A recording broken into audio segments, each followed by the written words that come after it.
Welcome back, ladies and gentlemen. Thank you guys for joining me for this video. There is a ton of news going on in the NFL right now, and I wanted to hone in on one of the biggest stories that most people have been following in the Deshaun Watson potential landing spot situation. In this video, I'm going to go over some of the prime spots that Watson could go to, talk about what is most likely to happen, and we're going to cover all of the details of what a trade would look like. We're going to look at who has the ammunition and the cap space to get a deal done. But before we get into that, if you guys are new to the channel, if you are enjoying the content, or if you haven't done it yet, for whatever reason, please consider giving me a like and subscribe. Your support is so very appreciated. It means the world to me. It helps me out a ton. It enables me to do what I love so I can keep bringing you guys the content that you love. With that done, let's get into this version of Hot Off the Press.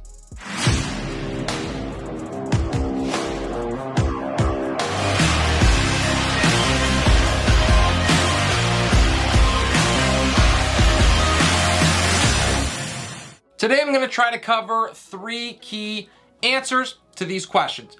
What's the most likely destination for Watson to end up in? What would compensation need to look like? And who has the ammunition and the cap space in order to get a deal done? We're gonna start with what we know about Watson and his situation. So Watson is signed through 2025 as part of a 4-year, $156 million deal that he signed. He has a $17 million roster bonus, and that is for 2023, but that's actually due in March 20th of 2022, so just in a couple of days, which would make it likely that that deal is gonna get done sooner rather than later. He carries a $40.4 million cap hit this year in 2022 with a dead cap hit of over $51 million for the Texans. Now, Houston is reportedly asking for at least 3 first-round picks in a deal as compensation to be able to acquire Watson. He has a no-trade clause as well, so Watson can dictate where he actually wants to end up. I think a player or multiple players could also be involved in this deal. Without getting too far into the weeds with the legal situation for Deshaun Watson, let's look at what we know. Watson is not going to be charged, and while he was never charged, it is likely that Watson is going to be suspended by the NFL for a specific amount of time. What that looks like exactly, we can only guess. We can look at history as a result to have an educated guess on what that might be. Both Ezekiel Elliott and Ben Roethlisberger, they were in similar, although different situations, and they were each suspended 6 games by the NFL, and neither of them were ever charged either. As far as the deal now, many around the league are saying that it is likely that a deal is going to be worked out by the end of the week. Reports are that the Texans are already happy with what the compensation has been offered for Watson thus far, so the final hurdle becomes Watson agreeing to terms on the team that is going to acquire him. When you have a superstar quarterback like Deshaun Watson is, and he suddenly becomes available, you know that there are going to be a ton of teams that are going to try to pounce on that opportunity. So the possible destinations that have been floated out there thus far are the Indianapolis Colts, the Seattle Seahawks, the Pittsburgh Steelers, Atlanta Falcons, New Orleans Saints, Carolina Panthers, and finally the Cleveland Browns. I'm going to look at each of these options and what we know so far and what that fit might look like. And we're going to start with the Colts in Indianapolis. Now, I know Colts fans, you're looking for someone else to fill in now that Carson Wentz is gone. Addition by subtraction, my opinion. But this trade, while it seems like a good idea, after you were able to get all of those picks and dump the shell of Carson Wentz, sorry guys, this is not happening. No matter how desperate the Colts are going to be for a quarterback right now, there is absolutely 0 chance that Houston trades him within the division, and that is period. And that's already happened. They did decline, as far as the Houston Texans, the Colts' attempt to speak with him. Now to Seattle and the Seahawks, who have also lost a quarterback, a much better one of the best in the league. Russell Wilson, that trade and the bunch of picks that they got opens up an opportunity for the Seahawks with all of that ammunition to be able to make a move and go get Watson. However, Deshaun Watson already rejected an opportunity to go and meet with Seattle. It doesn't look like he is interested in playing there. On to Pittsburgh and the Steelers, who need a quarterback in the worst way with the final and delayed retirement of Ben Roethlisberger. It was time for him to move on, so they are looking to fill his shoes. Now, they did sign Mitch Trubisky. I'm not sure if they believe that he is the long-term option, but the news that we have regarding Watson will clarify that a bit. So the Steelers' move to me would have made a ton of sense. They have elite defense all the way around. They have excellent playmakers all over the field. Najee Harris is a beast in the backfield. And the 3 wide receiver set of Juju, Chase Claypool, and of course DeAndre Johnson, a rising star, would have been nightmares for defenses to cover with Watson at the helm. However, reports have come out over the last couple days that stated that Pittsburgh has no interest, none, in acquiring Watson and is not going to pursue a trade. Yeah, I don't get it either. I'm completely baffled by this decision to take themselves out of the running. Mitch Trubisky, he's your guy. He's the one that you are gonna put everything on without giving Watson a shot. Good luck, Pittsburgh. He's gonna be the guy there and take the reins from Ben Roethlisberger, and I am baffled by that decision. On to Atlanta, who has come out over the last couple days as a dark horse candidate to be able to assign Watson to their roster. The Falcons have the number 8 overall pick in this year's draft. They have 2 second-rounders as well. Those are number 43 and 58 overall, so they have a solid chance to get this done. There's plenty of ammunition in the barrel. They have about $20 million in cap space. This year, they would clearly have to figure something out with Matt Ryan and what they want to do with him if they do decide and are able to acquire Watson. But that is certainly something that's doable. I'm sure there are many teams out there still looking for a quarterback. Ryan would fill a gap quite nicely. The path here, though, for me, just seems less clear. Atlanta's situation is not exactly one I would say that many people are coveting. They're not exactly in excellent shape. Their defense is average at best. Outside of Kyle Pitts, now with the Calvin Ridley suspension going on, there are really few weapons in that offense. Cordell Patterson is an unrestricted free agent, so he does not count. Atlanta, at best, seems to be in a rebuilding phase, and that would kind of take him, at least if it's me, out of the running to be able to get Watson. I would be very surprised if that is the route that he ends up taking, though it is certainly possible. As we move down the list, these teams start to have a better opportunity and trade for him. It looks like the Saints are next up on my list. And with the unretirement of Tom Brady, the retirement of Sean Payton, who might be kicking himself now, especially if they're able to land him, the drama in both key playmaker situations, we're talking about Alvin Kamara and, of course, Michael Thomas. Not only that, but they're also hurting for cap space. I really do not see this as a viable landing spot for Deshaun Watson. Years of pushing the money down the line and forcing contracts to continually go farther and farther with voidable years has finally caught up with New Orleans, even though they do have that elite defense, one of the best in the league.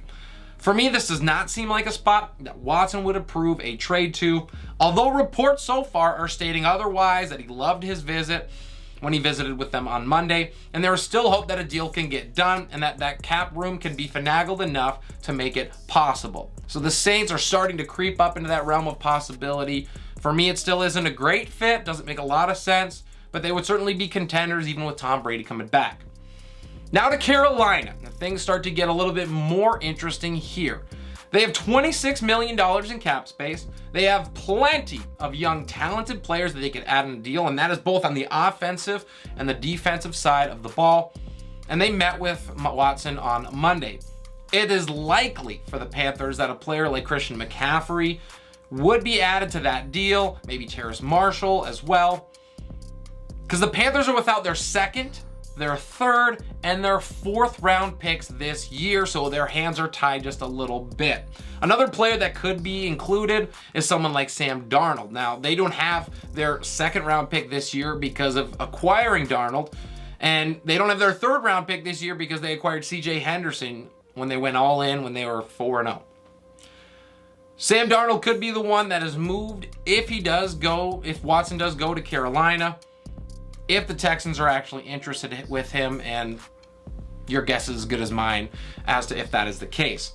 Carolina holds the number 6 overall pick this year, so that is a hefty bargaining chip to be able to throw in, and I think the Panthers have to be considered one of the front runners to be able to acquire Watson. Now, I can't imagine why Watson would not be happy to land in Carolina. They have been pursuing him since last year, so this is not something that they have just recently tried to get in on. They have been going all the way back since last February. They were interested in trying to pick him up. So depending on what the deal looks like, Watson could have DJ Moore, obviously perhaps CMC, especially if he's not involved in that deal, as well as second-year wideout Terrence Marshall, if he's not added into that deal. So there are some good weapons to deliver the ball to, and the offensive line, while it is concerning, he dealt with that almost every year in Houston. It's not something he isn't used to. So Carolina would have a chance to pick him up and then add that to one of the best defenses in the NFL. They are young and fierce. We showed that all last year. It would seem like a good option for Watson to go to. Now, I saved the best for last. For me, my favorite landing spot for Deshaun Watson would reside in Cleveland with the Browns. They're already fielding calls to try to trade away Baker Mayfield, who I have been a proponent of saying I am not a believer in him for a while now. And the Texans are not interested in him as part of the deal, so there would have to be a separate deal to be able to get him off of the Bucks, but that, just like with Matt Ryan, would certainly be something that's possible. Watson just met with the Browns yesterday on Tuesday, and after completing that Amari Cooper deal, the Browns still have over $20 million in cap space, so that would certainly work to be able to get a deal done. They'd have to finagle a little bit. The Browns have the number 13 and 44 picks this year. They also picked up 2 third-round picks over the next 2 years because the Vikings signed their GM, I call him Cam because I cannot pronounce his name. So they get an extra third this year, an extra third next year. That certainly gives them more ammunition to be able to throw towards Deshaun Watson. When you think about what the Browns have to offer, they have an excellent offensive line, one of the best in the league. They have a clear-cut, I would say top 3 at worst running back duo in the NFL, Kareem Hunt, Nick Chubb. They have Amari Cooper now, and they have Jarvis Landry. So those are some weapons and some protection that Watson really has never had, at least all at once, in his career. He could be successful with that, there's no doubt in my mind. Cleveland's defense is also above average. It might even be borderline elite on paper. They just haven't quite gotten up to that level as far as play on the field. So I think this would be an excellent landing spot for Watson, and Cleveland should be, at least for my money, considered the front runner for his services. It certainly would be very strange to see Watson in orange. Maybe the only thing that would keep him from going to Cleveland, if they can work out a trade, would be the strength of that division. You think about Lamar Jackson is there. Pittsburgh has been good for years. I think they're in a rebuilding phase though. And of course, Cincinnati just was in the Super Bowl. But I have never known Deshaun Watson as one to shy away from competition. He would probably welcome it with open arms. And I think Cleveland is the best possible spot for him. I will say, however, certainly the clearer path, especially when we're talking about the playoffs, would be to go to the NFC, because the quarterback situation there, as finding that the elite upper tier, is far less daunting. In the NFC, we're talking about Dak, Kyler, Rodgers, Brady, maybe you throw Stafford in there, maybe you throw Cousins in there, but that's it. So the elite upper tier is far less in the NFC, who would have clearer path to the playoffs every year and in making Super Bowls every year. I wonder if that plays into his decision making at all. And that will wrap it up for this video. I really hope you guys enjoyed the content today. I hope you learned something. If you are new to the channel, if you haven't done it yet, please consider giving me a like and subscribe. Your support is so very appreciated. It means the world to me. Thank you to all of my current subscribers. I could not do this without you guys. I appreciate you so very much. I'm so grateful. This is Relentless Press. I'm your host, Abraham Opatz, and we'll see you next time.